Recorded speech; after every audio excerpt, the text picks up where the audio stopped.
Good afternoon and welcome to this last of 3 webinars from 9 in partnership with ISAT on how to maintain and protect personal data in accordance with the PDPA. My name is Mark Orchison and I'm the founder and CEO of 9, and joining me today is Adam Wilmot, Principal Technical Consultant, and Andrew Chung, Senior Compliance Consultant.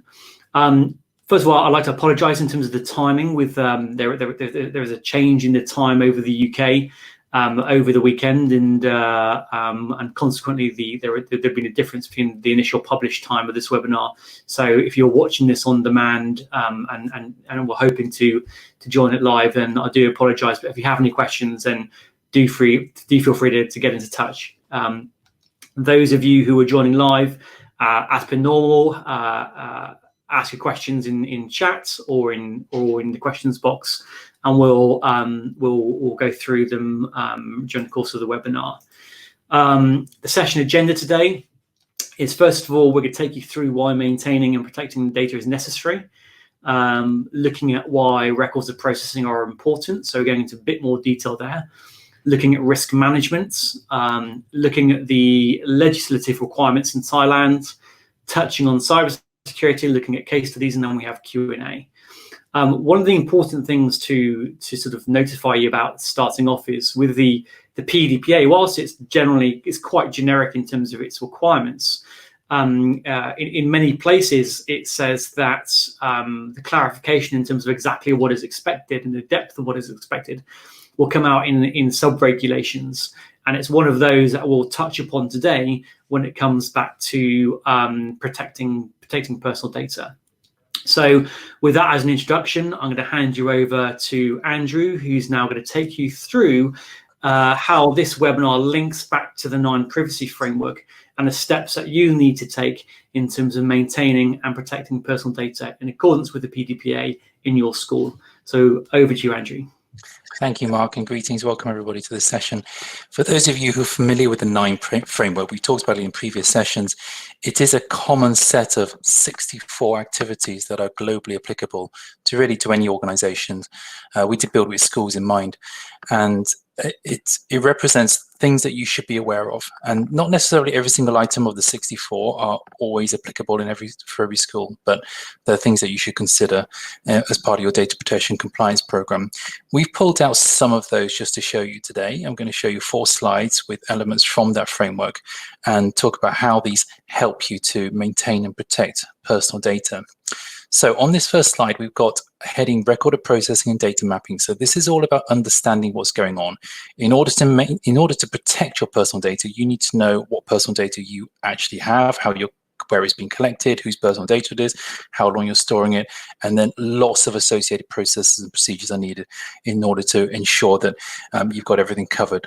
So here on these first 4 bullet points are discussions of items that you should really consider carefully. The first of these is establish and review a record of processing or personal data inventory for the organization's processing activities. Now, in Thailand, this is actually a legal requirement, as indeed it is here in Europe. Quite a few other countries also have this as a specified legal requirement. Even if you were actually in a country that doesn't have this, we still advise doing it. A record of processing is an internal log. It's a database, it's an inventory of all of the places where personal data is being collected and stored and used. You would identify such things as whose personal data is being processed, what the purpose of the processing is. You'll talk about how long you would keep the data and all of those things. And that would help you in so many ways. If you're going to protect data subjects, if you're going to protect the data, if you're going to be sure you can handle a data breach properly, you'll need to know what's going on. So that's really what the first bullet point is, establishing and also regularly reviewing. Personal data is always changing. The ways in which you use it, the means by which you access it, the controls that you have around it will be subject to change all the time. So a record of processing is an ongoing process of update and review. And if you have access, you should have access to all the previous recordings. We'd spend a bit more time talking about the record processing on our first session. Now, the second one down is it says ensure involvement from key individuals across the organization in establishing and maintaining the record of processing, or personal data inventory. It is impossible for any one person to be able to handle a record of processing by themselves. For all of you in this room, I expect you'll be involved one way or another in a record of processing, but you must lean upon other people in your organization. Get their involvement, get senior management buy-in to support you, ensure that there are knowledgeable people in every area who can assist and say, well, actually, this is how we specifically use this personal data. This is the data we gather. This is how it's handled, etc. So it becomes a team activity. And we spend a lot of time in 9 working with these. I've sessions multiple times a week doing records of processing with various schools, where I'm talking to key individuals, whether they're in admissions or safeguarding, or whether or any other area. This morning, I've already met with another school in Asia, talking about the counselling area in their school, and I was essentially interviewing them to help the school complete their record of processing, and asking lots of questions about what sort of things take place, what kind of personal data is being collected, what happens to it, who has access to it, how is it secured, all these kinds of things. And we took a note of this, we put it into the 9 app and recorded everything there. So that's what number 2 is about, getting people involved, so we know what's going on.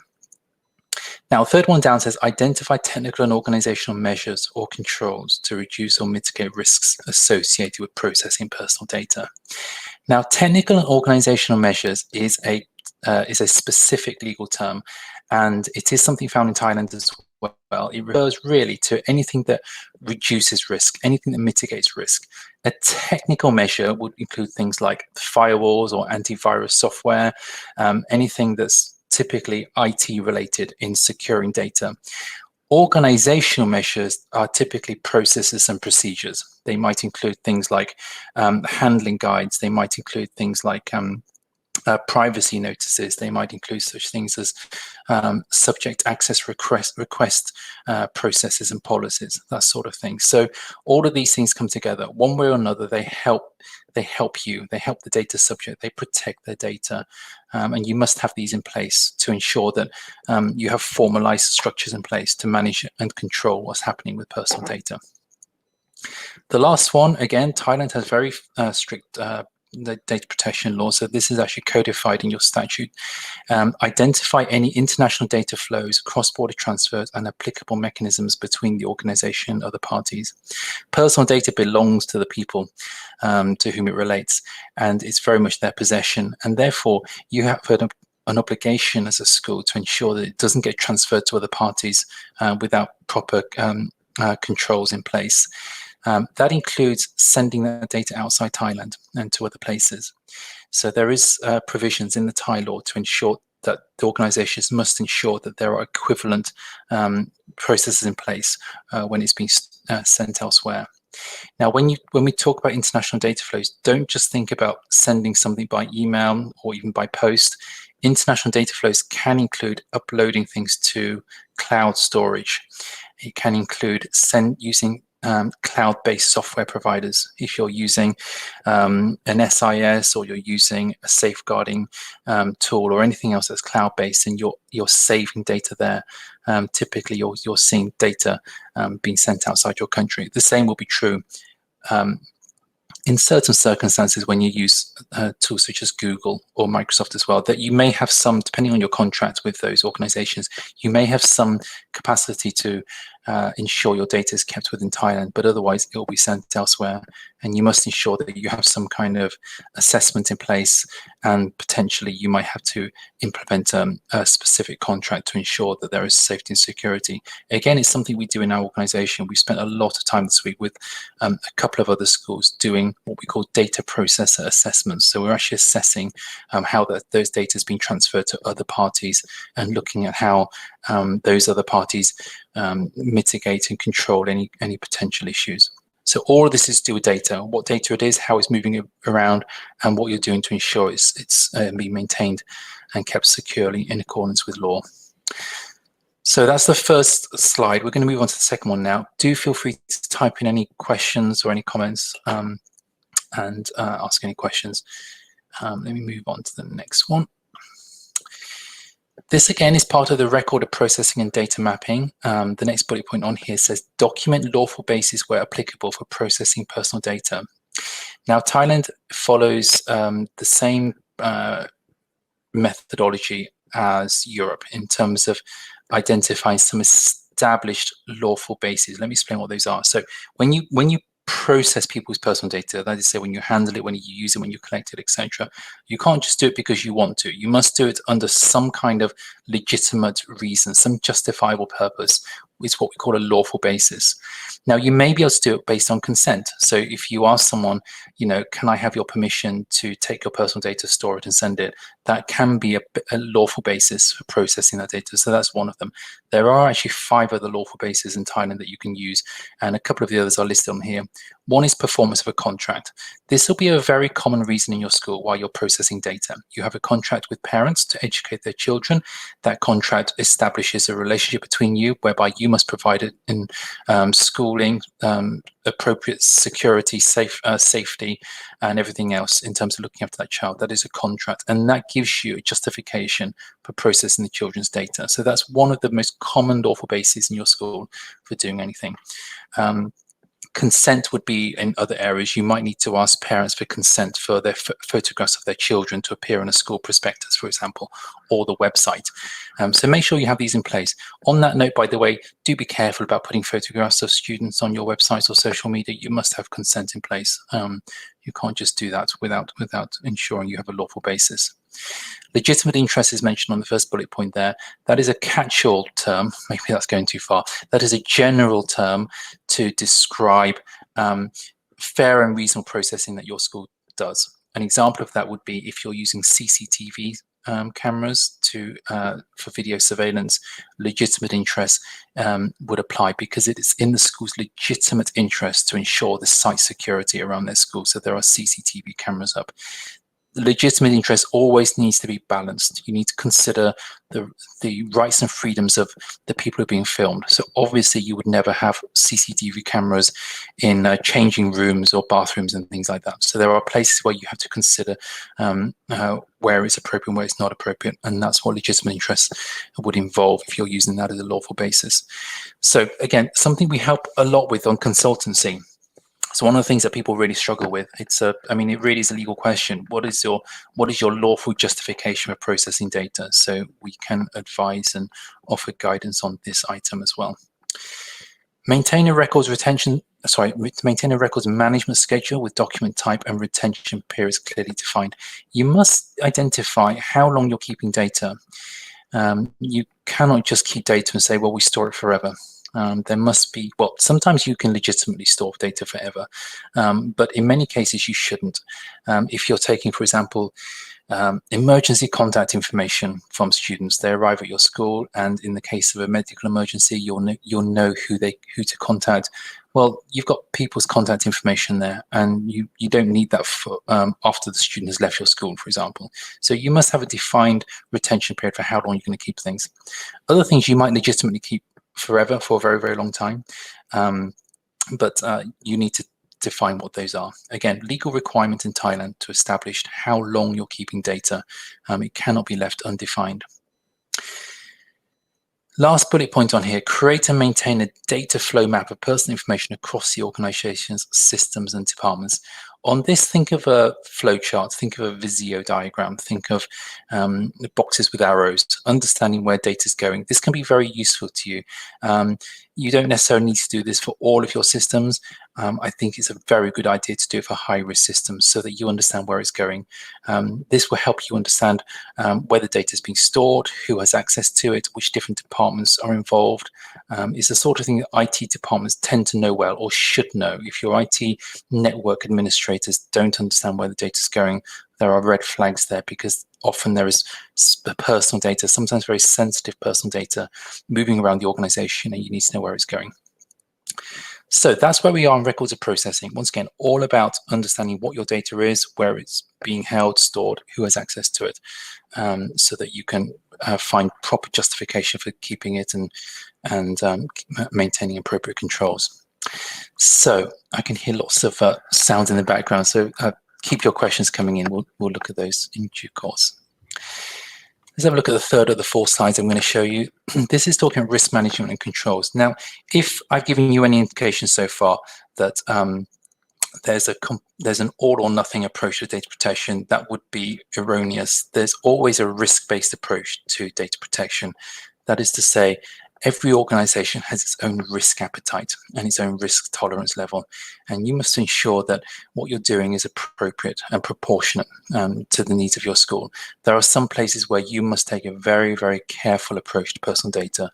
Examples will be safeguarding information, health, medical data, including of staff. You must be very careful in Thailand with anything to do with criminal records as well. That is codified as a sensitive data type in Thailand. So things like this are very important.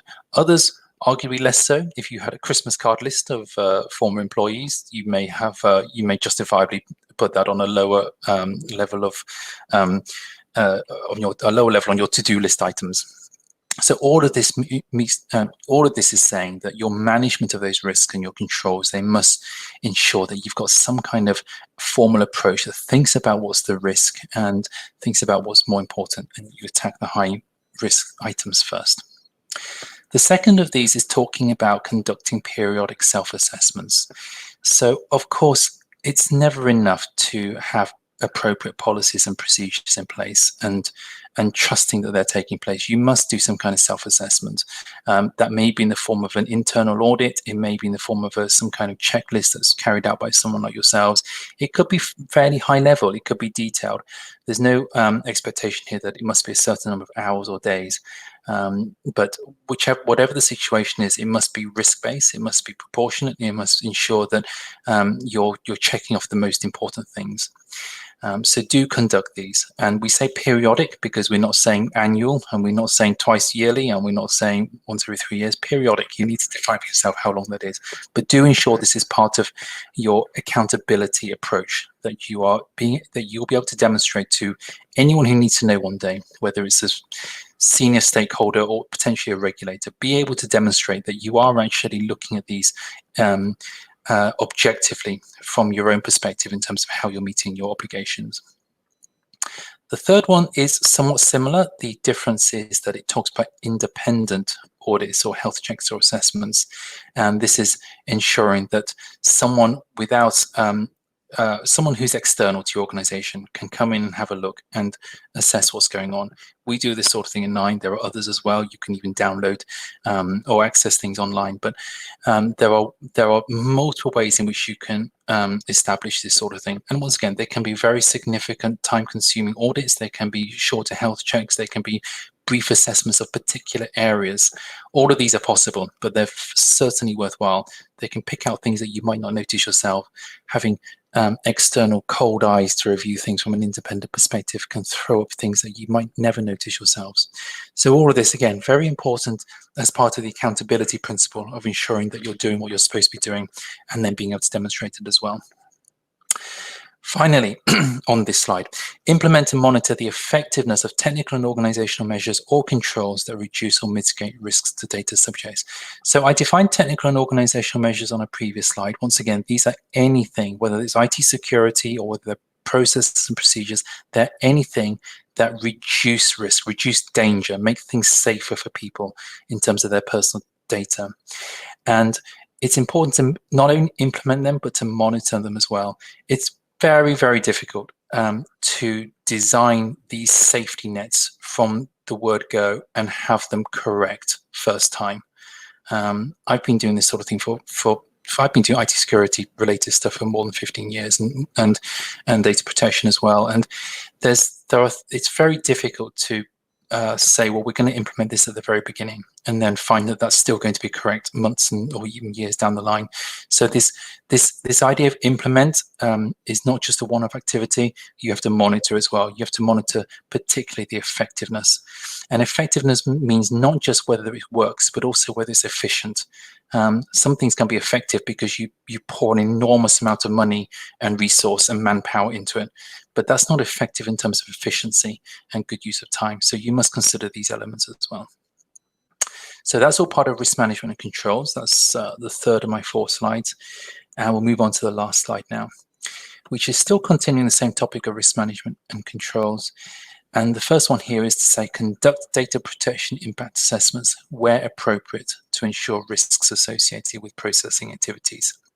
Now, a DPIA is really a risk assessment. It is something which analyzes a particular aspect, a particular processing activity, or a particular IT system, and looks at all the possible dangers and issues that might arise for data subjects, and then considers what you might do to mitigate or reduce those issues, or even to get rid of them altogether. And then it might consider, for example, if there are any residual problems that you're willing to accept as an organization. So that's what a DPIA is. It is a formal, internal, documented review of some succinct activity or process or system.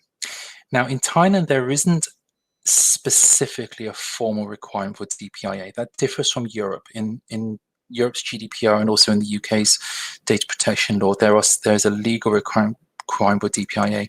It's actually not specified in precise terms in Thailand, but it's implied because there is much discussion about risk and the assessment of risk, and you really can only do that if you had a DPIA.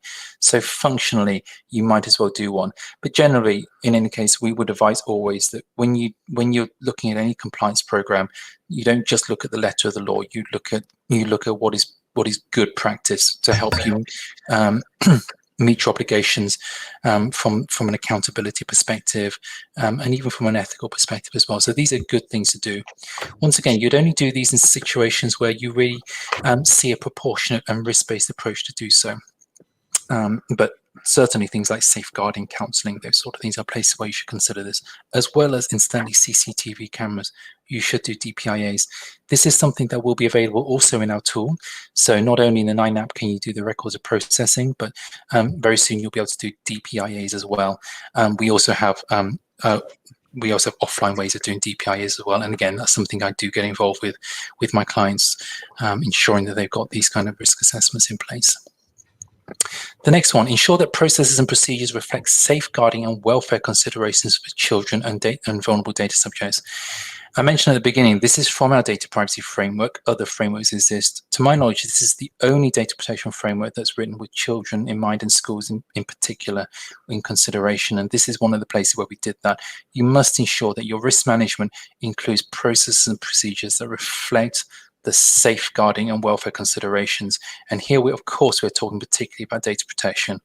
All good schools have processes and procedures for safeguarding and welfare. They should do. They have the right structures in place for reporting, the right structures in place for training, and having suitable people involved in looking after people. But when it comes to data protection, that can be something that's a bit hit and miss among schools. Where is that data stored? Who has access to it? How long are you keeping it? What's in there? What are you going to do when the child moves to another school? What happens if there's a request for some kind of reference? All these things come into play. And we spend a lot of time actually working with organizations like CIS and others to think about this topic. We can take this offline, but there's lots we can talk about in terms of this particular area. Finally, this is the last thing I'll say, conduct legitimate interest assessments where appropriate to balance processing against individual rights. So I mentioned legitimate interest before. Legitimate interest is one of the 6 legal bases, or one of the 6 justifications that you can use as a school to process data. If you use it, you really should have some kind of balancing test, some kind of check to make sure that your so-called legitimate interest really is a real legitimate interest. Because it's easy to say, well, I'm going to process this data because I think I should be able to, and I'm going to call it legitimate interest. But you really should formally document that in cases where there's any possibility that maybe it would be inappropriate. So again, this is one of those things that's not formally required in Thailand, but it will be a very good idea. Thailand has the notion of legitimate interest as a means of processing data. So therefore implied, you should really consider it carefully. Never a checkbox exercise. Basically nothing in data protection is allowed to be a checkbox exercise. You must be able to demonstrate accountability. You must be able to show that you've thought about things carefully, you've documented it, you've considered the risks. And that's what an LIA again is. So we can help with that again. It's forthcoming in our 9 app where you can perform these assessments, and we can also perform them offline as well. So these are templates and other documents that we can provide to help you with those. But all of that, once again, part of the whole risk management and controls aspect of your compliance program. So that's all from me. I'm going to hand back over to Mark for the rest of the presentation. Do feel free to drop any questions in, and I'll try and take those offline. Great, Andrew. Thanks. I've got a couple of questions and points just there for you. So, in the PDPA, we're going back to the risk there with the DPIA. What the PDPA says is that the controller must acknowledge the level of risk, given the severity of the personal data that's being processed on the rights and freedoms. So the only really way to acknowledge that risk is to do that DPIA. And my guess is that there's going to be further clarification with those sub-regulations. That's basically going to detail what a DPIA actually is, much like what's happened within Europe, where the European Data Protection Board then wrote a whole document on DPIAs and said that was going to happen. Yes, absolutely. And there's other countries as well where similar things have happened, where the law sort of implies an understanding of risk, and then subsequently what we saw is either government ministries or regulators specifying exactly what that looks like, and inevitably it turns into some kind of risk assessment, some kind of documented formal procedure requiring sign-off and approval. So yeah, definitely. Yeah. I think the other thing I've got around, let's say, put it in some context here with legitimate interests. There was a question around a prospective family comes into school, and the students of the school are, doing a film of, I don't know, they're sort of like doing some sort of drama around enacting what's going on in it, like from some historical events. And essentially the parents are unfortunately captured in the background because they're doing a tour of the school, and that video is published on the school website of what a specific year group did. Now, for me, the question there was about do we need to get consent from the prospective families about that they may appear in a film? And what I said on the questions was no, you would have the school's legitimate interest is filming that for educational purposes, but you would need to tell people before they enter the school premises that filming is taking place or may likely to take place. And that essentially, if those parents found themselves in the background of a YouTube video, that then they could just object to that video to say, look, we didn't realize that we would be there. We're objecting to our processing. And then school would have to give due consideration to whether to remove that video or not. Would that be a correct interpretation of it? Yeah, a lot of things with photo and videos start with the words "it depends," and this is one of those situations. But broadly, that would seem right in many situations. There are times when you need to sort of balance these things out. I mean, if a parent came into a part of the school where they just wouldn't expect any kind of filming to take place. They're in someone's private office. They're in some other private area. You'd find it harder to do legitimate interest, certainly if they're in somewhere like a changing room, for example. Yeah. So it does depend. If there's somewhere in a school hall or something like that, there's some kind of people are dressed up in a particular way. It looks like a filming thing. There are different ways in which you can look into this, but certainly you would always, whatever the situation is, need to consider what happens when people object to theirs taking place, and especially when it's on the internet, because it's available to everyone to see. So you must have processes in place. We actually have a template photographs and videos policy, which actually discusses this and discusses the need to inform people on arrival at school. It should be part of the visitor form and so forth. So that answers another question. So one of the questions that Jay said was, what are organizational and technical measures look like? And what you've done here is that as a school, you've recognized there are different types of video recording that take place. There's CCTV, there's photos, there's education, there's capture of educational activities. And then you're looking at the risks in terms of, what are the risks around families, looking on a school visit, what are the risks to their rights and freedoms, what the impact on their information rights, such as the right to object. And then the organizational and technical measure that you are creating is a policy in order to manage that. And you are then notifying the families when they come into school. Is that the concept of organizational and technical measures? Definitely. The quickest answer to Jay's question is that in most cases, technical and organizational measures look like policies and procedures, formal signed off ones, not just ones that you create yourself and no one ever sees, actually ones that are agreed at a high level. We have spent a lot of time recently completely rewriting our template policies and procedures with best practice guidance from regulators, a fresh assessment of laws and obligations. So they're being built by our compliance team. So very, very good documents. They go into a lot of details. We have things specifically to do with photographs and videos, also audio recordings included. We have policies on social media, also CCTV as well. So we've really spent a lot of time thinking about anything to do with any kind of digital image. They even include such things as what you do with deep fakes and AI generated content. Once upon a time, a video was something you film. These days, a video could be something you create. So this is also part of our policy. So we spent a lot of time on this, which we can, we can share with you offline. But yeah, lots of these things will help you. So you should have these kind of policies and procedures in place in your school. Once again, don't just take the template and declare it yours. You've got to look at it, every word, think about how it applies to your school and get it approved, and then disseminate it and have it as part of your formal training program. Great. There was another question that Jay had that I just said I'd answer. I'll answer the last question before I'm going to move on to the next section.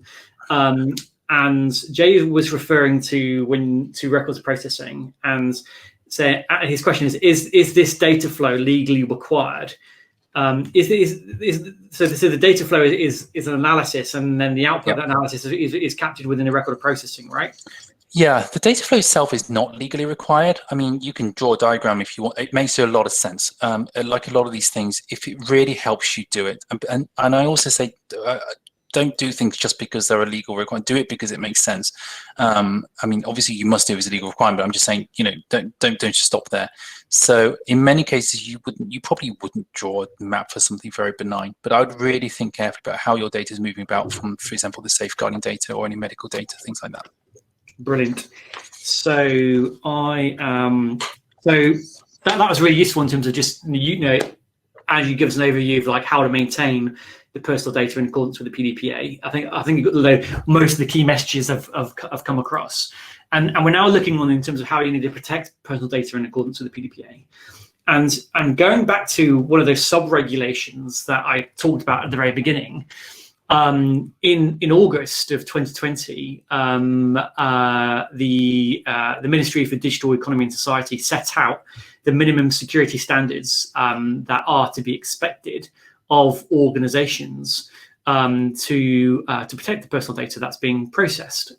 So you may or may not be familiar with this, but if you're not, we're going to sort of talk you through the key steps, and then set that in the scene of all the things we've discussed in the scene of cybersecurity.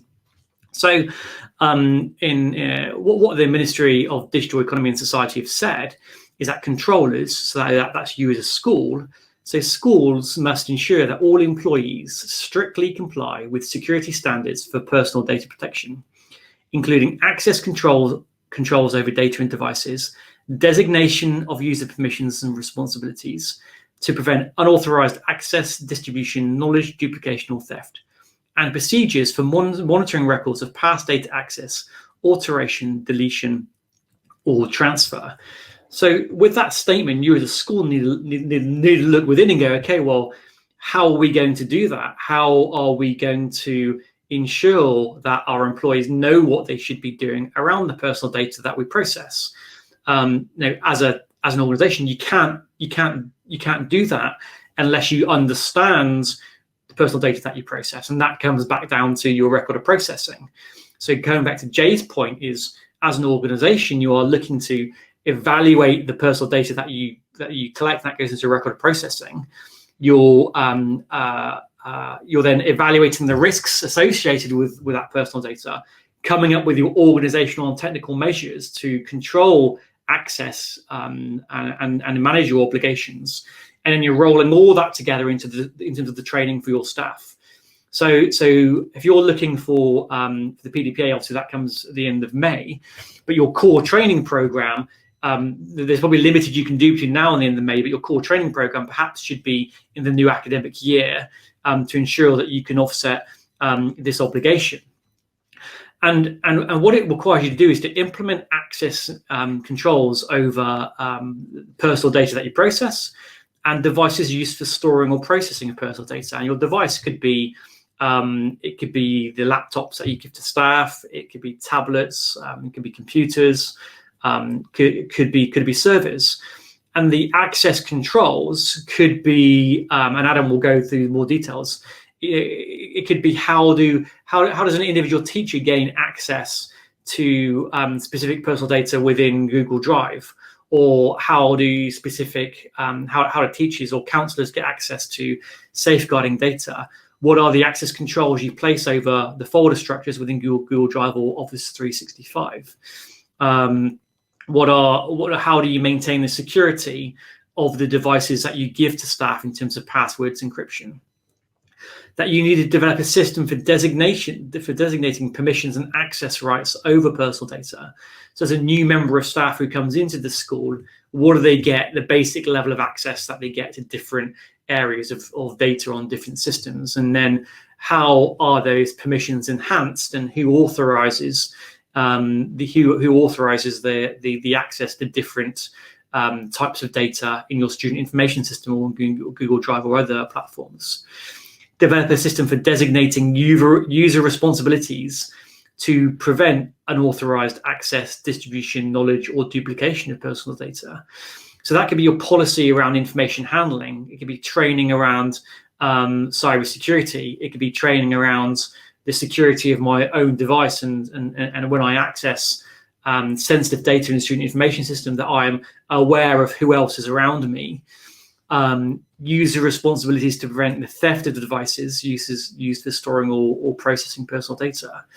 So these requirements have come out in August, and to be compliant with the PDPA, you need to have a plan of how you're going to manage these requirements and how you're going to evidence what you're doing. That you have user access management systems in place to control data access, so that data should only be accessed by authorized persons. That you have adopted procedures for monitoring records related to past access, alteration, deletion, or transfer of personal data. So how do you audit who's accessed what? Now, if many of you are using Google, the free version gives you a level of granularity to have visibility about that stuff, but the paid version gives you a lot more visibility, and likewise with Office 365, and you need to work out what level that you require to offset your obligations within Thailand.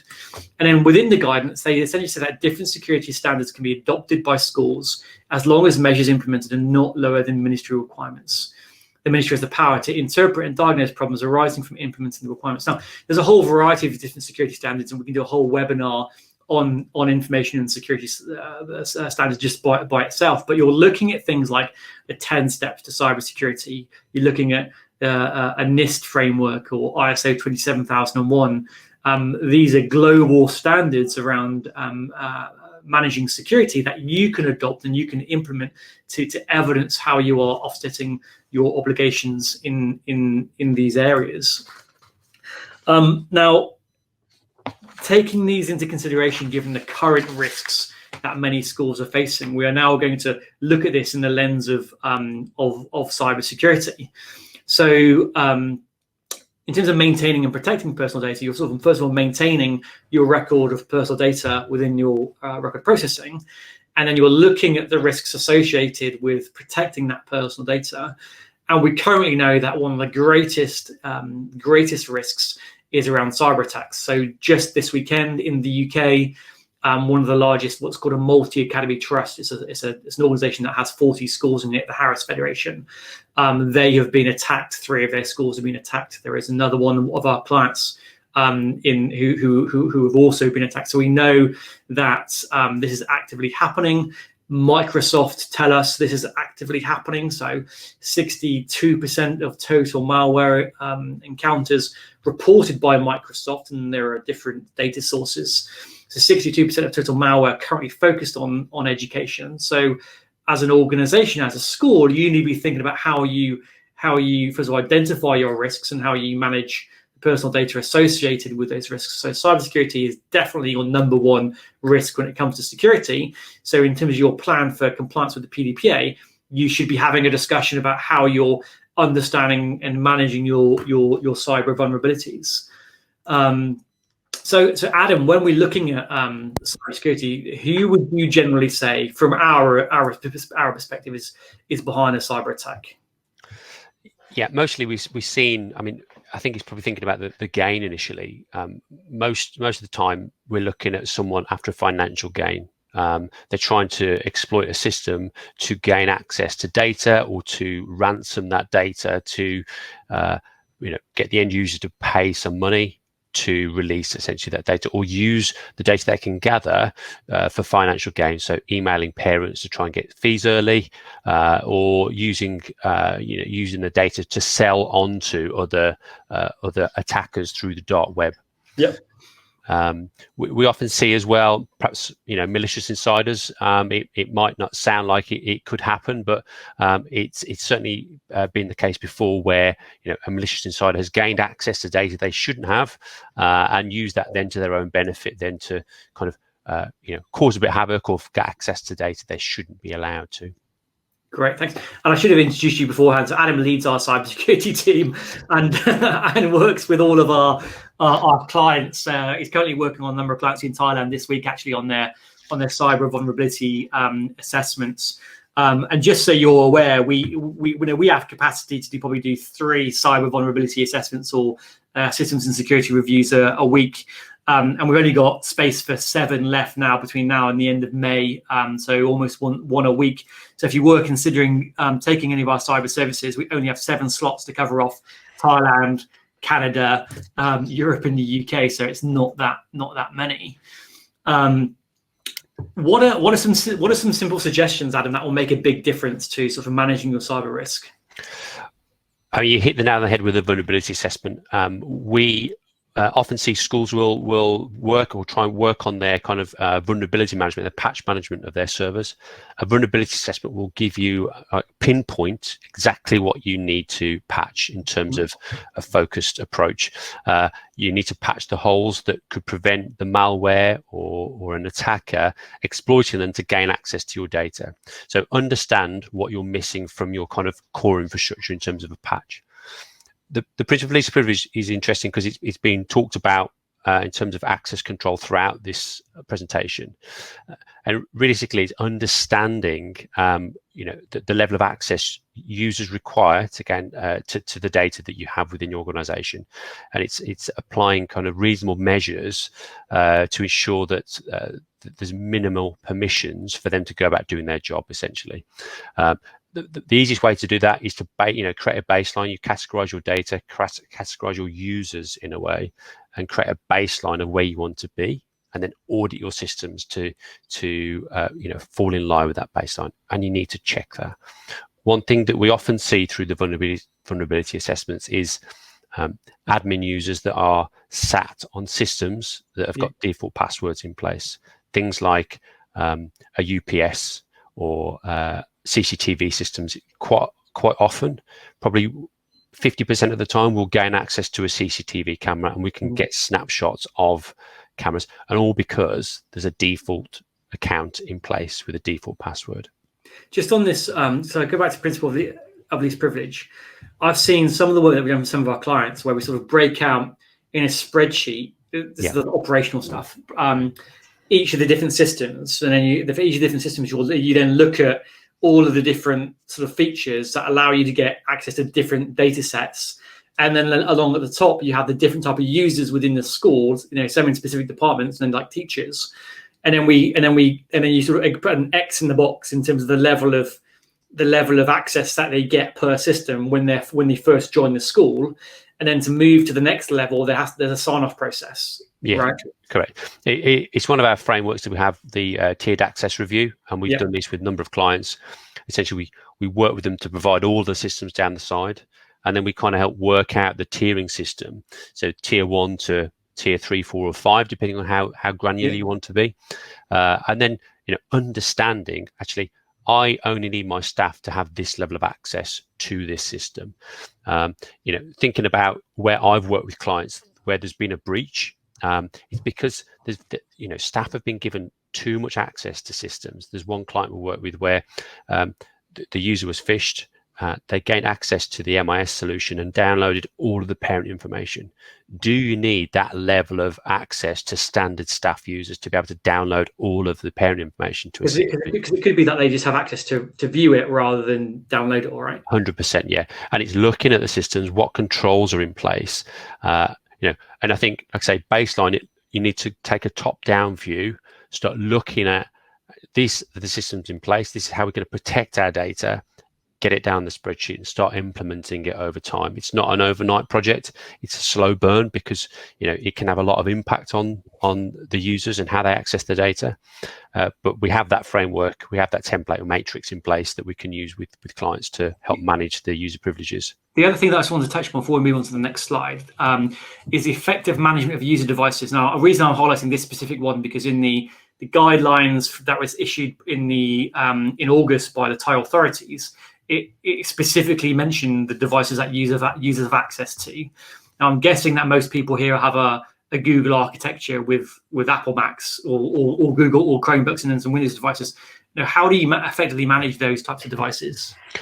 Well, you have an MDM, a mobile device management platform, is the easiest way to, or most effective way to manage these devices.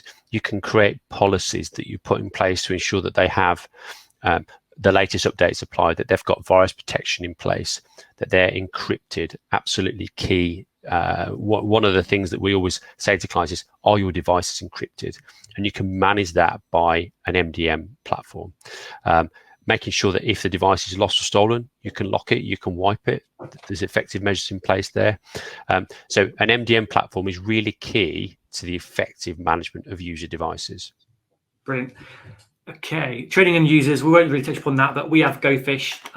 All of our clients get a package of it, and that's one way that you can use. How can I be assured that as a school we are protected? Yeah, so having the appropriate technical measures in place and the organizational measures, as Andrew mentioned, but auditing your system. So, you know, what does a cyber attack look like? How do I know if somebody's trying to scan our network, scan all the ports on the network? How can I then invoke my incident management or incident response plan? So looking at your checks, have I got any admin users that have been created on systems that I'm unaware of? Going back to kind of your tier access review, I know I have 3 admin users, but there's a 4th one appeared. So undertaking those checks to make sure that there's nothing unusual appearing in terms of the users. The vulnerability assessment is a really nice and easy, it's like a 3 or 4 day assessment that we complete, and we can really give a snapshot of any weaknesses that exist across the organization. It might be something we see a lot of times where the vulnerability isn't within the area that the technical team manage. It may be part of an access control system or a CCTV system. There's a server that's implemented by a vendor that's not being managed properly, and there's a lot of weaknesses there, and it exists on the same network as your core infrastructure. If the CCTV server or the access control server or system is compromised, there can be a wider attack across the core infrastructure. I will just give you, so just for, I'm sure many of you in Thailand probably use a mobile phone company called AIS, and our extended network of cyber consultants have just this week compromised AIS. We've been told that we're allowed to say this, where they could essentially get access to this platform and then clone your phone numbers. I understand it's going to be in the press very, very shortly.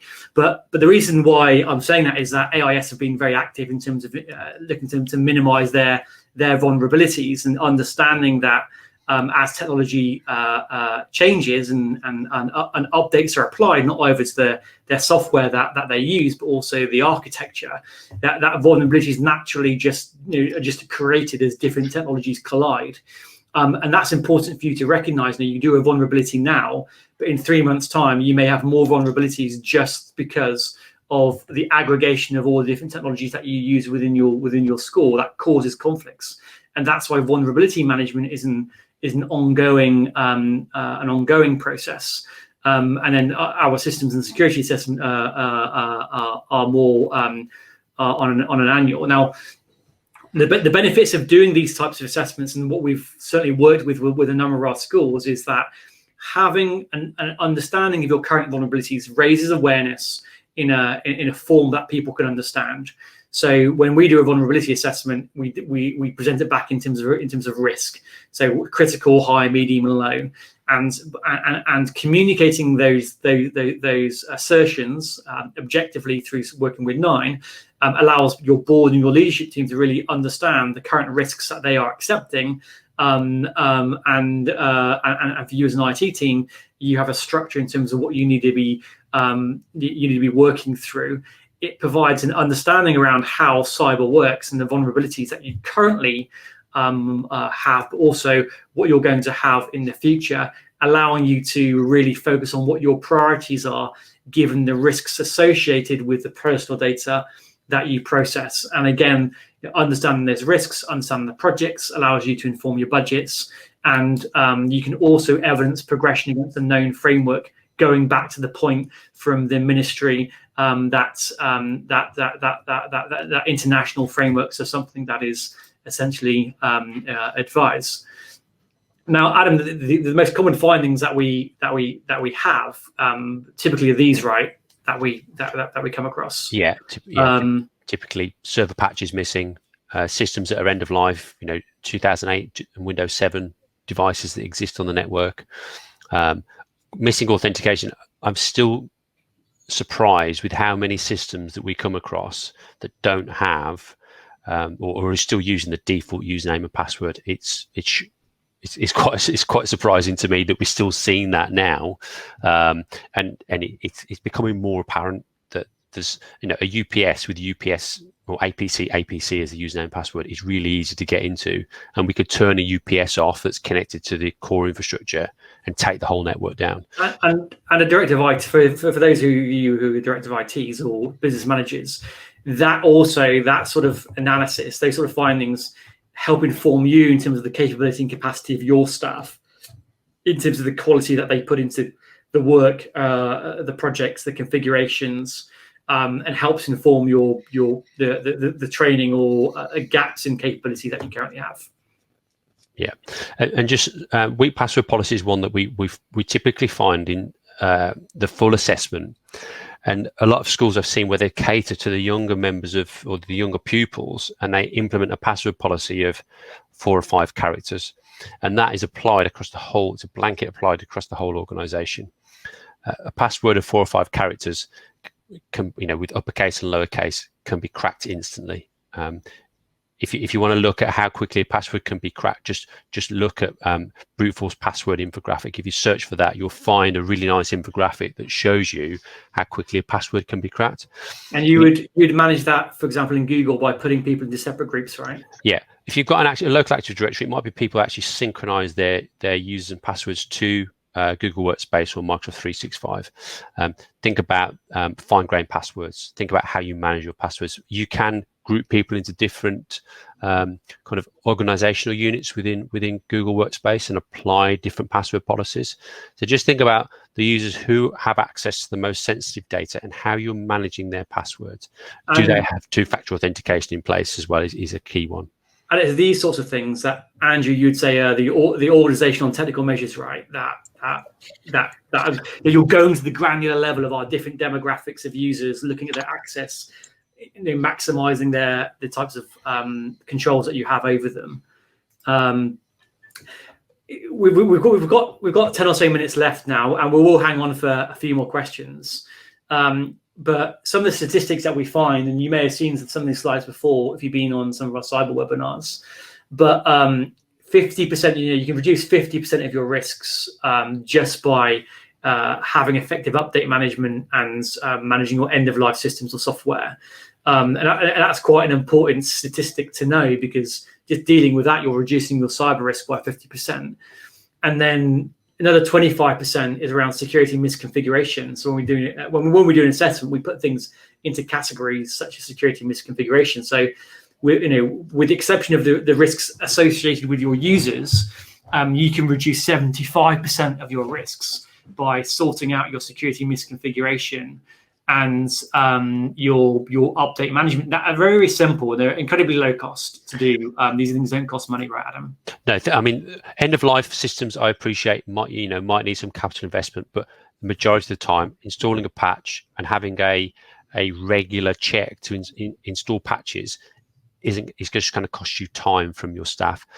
Security misconfigurations is often turning off weak, methods of communication, weakness, TLS1, for example, or having FTP enabled on your core switch, just turn that off. You don't need it. It's very, very simple change to make.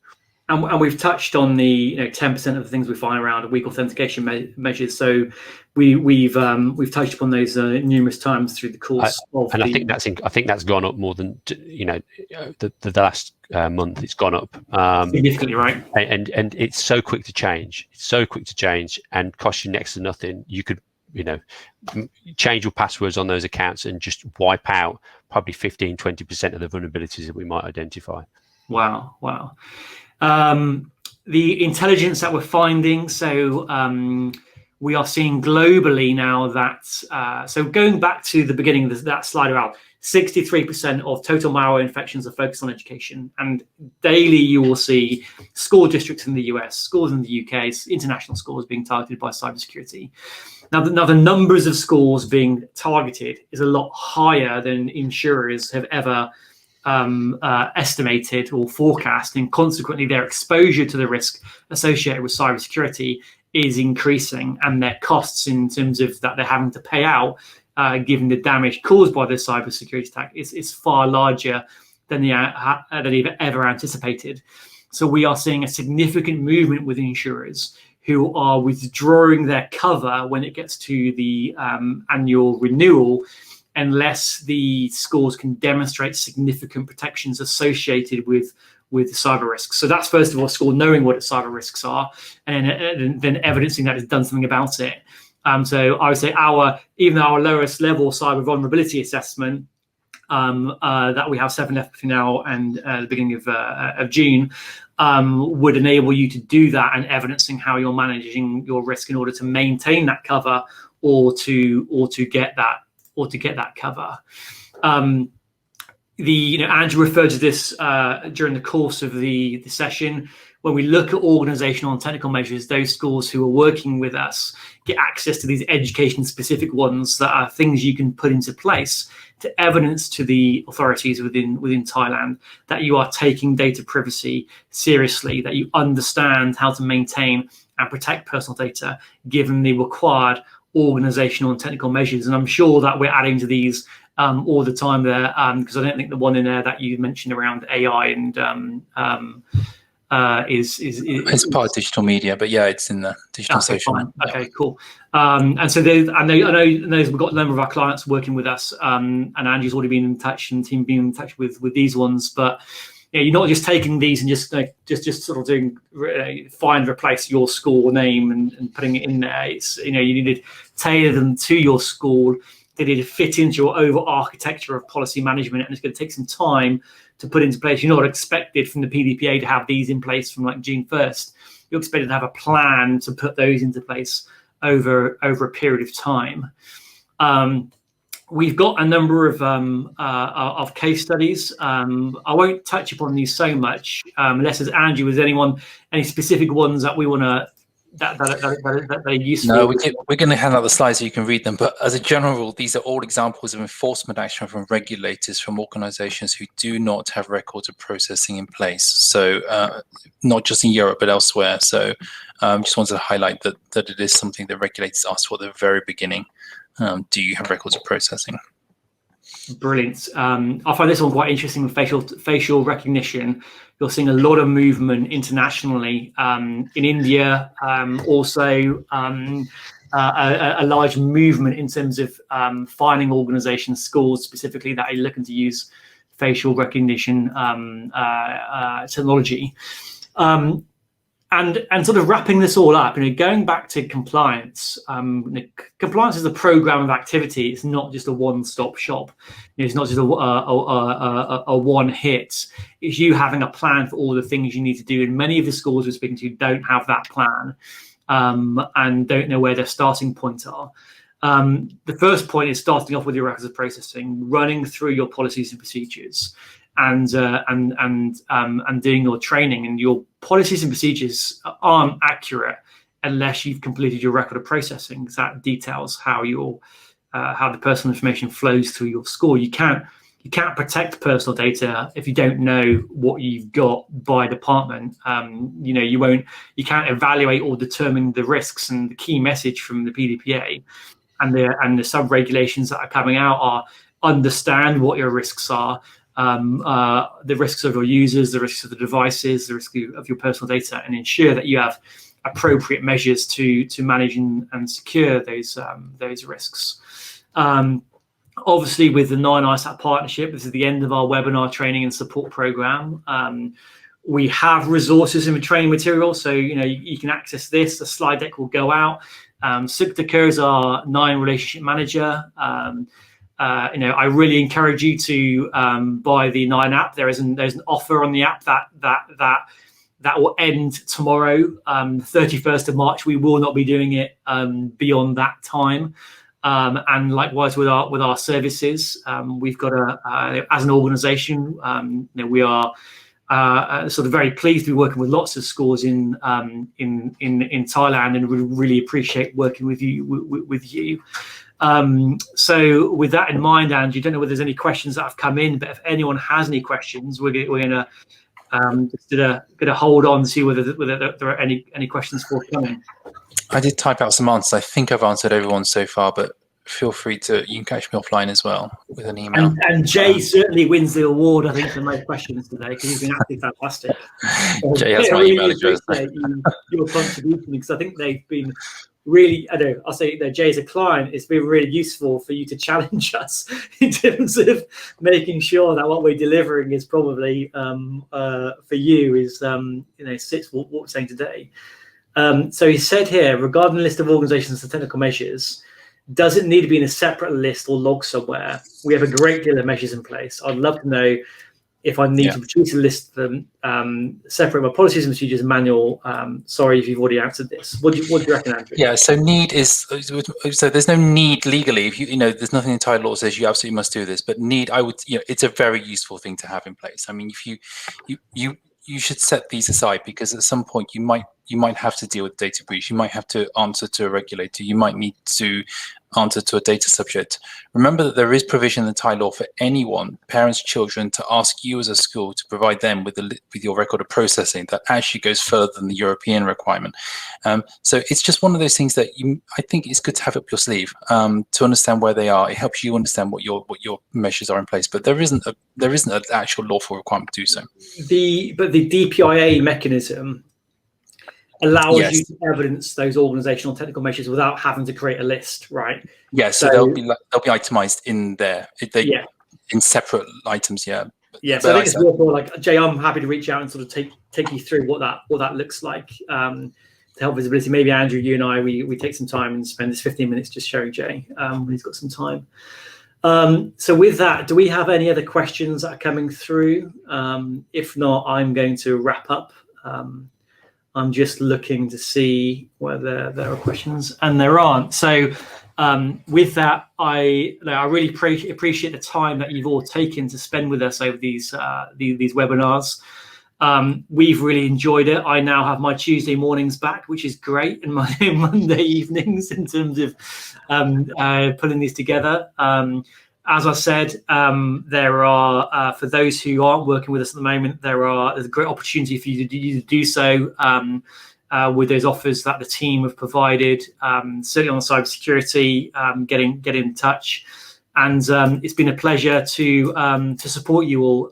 If you have any suggestions around future webinars, then let us know.